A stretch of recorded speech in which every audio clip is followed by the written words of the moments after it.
Listen, when I said Sigma was built to fight God, I meant it. And looking back on that short, I really didn't do him justice. It wasn't just because of those delicious tootsies he's got hanging out dangling there looking like fish bait. No, he's got plenty of other unorthodox ways of putting your insides on the outside. With a kit that gives him his own gravitational pull like your mother, Sigma could solo anyone he wanted to in the blink of an eye. But sadly, good old Daddy Aaron keeps him contained for a reason. If he wasn't inside a team-based shooter where the game prints Rule 34 with every new character added, and he needed to be balanced to make the game fair, he'd destroy every other character without breaking a sweat. There's a reason why I called Reinhardt the God King of Chads and nothing more than an alpha. That's because, ladies and gentlemen, above every alpha, there's a Sigma. To dust you shall return!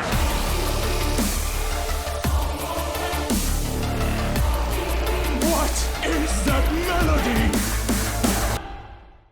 Overwatch has made Sigma the first character with the superpower of schizophrenia. This power allows him to do things a mere mortal couldn't do, like forget how gravity works so he can float in the air, or so he can tear chunks out of the earth beneath him to chuck at you with the force of 1,000 suns. On a side note, what is with disabled characters and defying gravity? I'm looking at you Navy admirals from the hit show Sword Art Online. Anyways, let's peel back the curtain and take a look at his kit and see what makes this melodical madman work. Let's start off with his easiest ability, his shield. Sigma's shield is like a Pokemon. You throw it out and bring it back to you. This shield, shockingly, blocks anything a normal shield would block in the game. This can range from anything from beams to bombs, but not electricity, so if you see an ape, run. If you're like me and have permanent brain damage, you will consistently and constantly forget to bring your shield back to you. This will cause you to get yourself killed because of that, so just simply don't forget. But you can do many things with this shield. For example, throw it in that Widow's face and then point and laugh when she has to reposition. Or you can block Ryan's shatter by putting it behind him because this game fucking sucks. You can even take a note out of your fellow scientist's book and learn to shield dance to really mess with the troglodytes who refuse to pressure you off of it. This thing is bulky and can definitely be a problem if left unchecked. Or it can be very funny if you throw it in the face of an ulting Pharah and make her kill herself. However, if you are pressured off of it or they break it, the good thing is that you can use your next ability, The Big Suck. The Big Suck is very good at absorbing an assortment of things like bullets and bombs, but it is very bad at absorbing things like beams and other madmen trying to throw rocks at you. This is also another situation where if you see a monkey,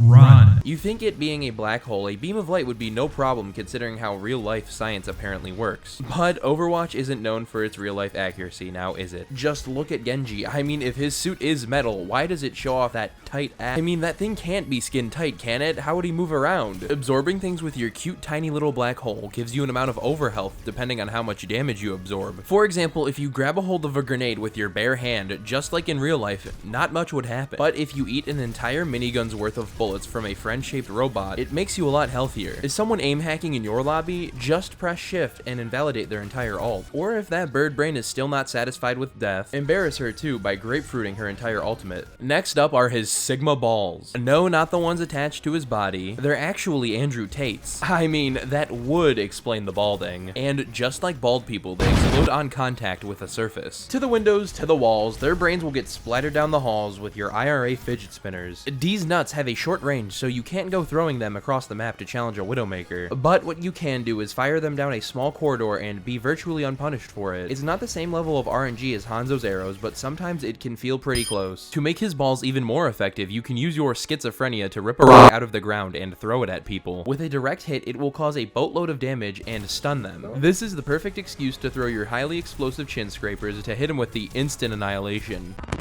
Hello, Aaron, I know you're watching. Thank you for the very awesome, very cool, very super balance changes while I edit this. Next, you should make Moira hit the gritty every time she ults, or Hanzo's arrows auto-track to my head instead of changing a character I'm working on a video for. Anyway, in exchange for the one-shot combo, they made the big rock stun for a teeny bit longer. This really doesn't change anything, just hit him with the old nay-nay and they'll go down all the same. I mean, look, this bitch is back again. Obviously, Dum Dum here didn't learn classic Pokemon type matchups. Rock beats flying, you fucking rodent. Okay, Arisa, you obviously didn't learn either. In the classic game of rock, paper, scissors, rock beats horse, and in fact, I'm pretty sure it's what they use to crush you into glue. Hey, stupid, what are the odds you fuck off and die? Now, everything we've talked about so far has been relatively tame. You know, things a caveman would have: a rock, a shield, teleporting fidget spinners, and the ability to conjure up a black hole. But putting all of these things together is where he really shines and makes up for something a caveman can do that he can't. Run. Unlike literally every other tank, Sigma doesn't have a movement ability. But Rocks, Roadhog doesn't have a movement ability and he's a tank. And to that I say, nobody plays Roadhog, so shut the fuck up. Anyways, since Sigma is slow and he doesn't have hops because he's lacking them J's, Sigma doesn't feel like fighting for the high ground very much. So he's very map dependent. Attacking with him on maps without easy access to the top shelf can be a little bit of a struggle. However, sitting on some high ground on the same map with Sigma is very good, because if someone tries to dive you, you can just throw a rock at whatever shit-flinging monkey flies your way. And if they're going to try and poke you, guess what, dummy? You just do the same thing back. But the difference between you and them is that you have a shield and a consistent long-range attack. Reinhardt doesn't. But where Sigma earns his name is his ultimate. This dude could send you into orbit with the flick of his wrist, just so he doesn't get his delectable little footsies dirty. Yet he brings you back down to the battlefield to return your atoms into the pavement where they belong. Ash to ash and your bones to dust. This thing is especially useful for producing something called a Sig-9. This is where you lift the opposing team into the air and point and laugh because they can no longer touch the point in overtime. All you have to do is farm your ultimate and then play Tetris until overtime hits. Well, at least as long as there's no narcotic-wielding old bag around. Sigma's Flux is also a very useful combo tool, and can be used with a plethora of ults. Things like Cassidy High Noon, Hanzo's Imagine Dragons, May Blizzard, or especially Sombra's EMP. Sombra's EMP is the best because it just looks really cool. Now finally, what have we learned today? We learned that you shouldn't let anything hold you back in life, be it a physical or a mental barrier. If you put your mind to it, you can achieve whatever your heart desires. Dr. Sibrin de Kuiper managed to become a wonderful, friendly neighborhood scientist even when succumbing to the madness. Hold it together!